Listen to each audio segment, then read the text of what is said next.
মিৰ্জাৰ সোন্তলা বৰকুচি চকত শুকাব পথ দুৰ্ঘটনা বঙৰা লাষ্টগেটৰ সক্ৰিয় ৰাজনৈতিক আৰু ৰাজহুৱা কৰ্মী শ্ৰীকান্ত চৌধুৰী সোমবাৰে সন্ধিয়া প্ৰায় 7:30 মান বজাত সংঘটিত হয় এই শুকাব পথ দুৰ্ঘটনা প্ৰাপ্ত তথ্য মতে বঙৰা লাষ্টগেটৰ পৰা শ্ৰীকান্ত চৌধুৰীয়ে স্কুটিৰে মিৰ্জা অভিমুখে গৈ আছিল একে দিশে গৈ আছিল এখন হাইড্ৰা তীব্ৰবেগী হাইড্ৰাখনে সোন্তলা বৰকুচি চকৰ তেল ডিপুৰ সন্মুখত শ্ৰীকান্তৰ স্কুটিত খুন্দিয়াই মহতিয়াই লৈ যায় ফলত ঠাইতে ছিন্ন বিচ্ছিন্ন হৈ পৰে শ্ৰীকান্ত চৌধুৰীৰ শৰীৰ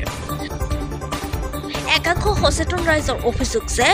পেট্ৰল পাম্পৰ সন্মুখতে ৰাষ্ট্ৰীয় ঘাইপথৰ ওপৰত অবৈধভাৱে পাৰ্কিং কৰিছিল দুখনকৈ কণ্টেইনাৰ ট্ৰাক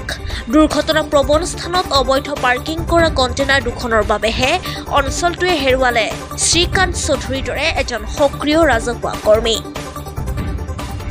আবিদুৰ ৰহমানৰ ৰিপৰ্ট দ্য নিউজ লেন্স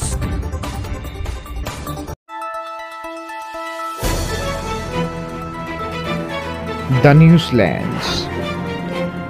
অবিৰত তথ্যানুসন্ধান আপোনাৰ সেৱাত খবৰ সন্ধান দ্য নিউজ লেন্স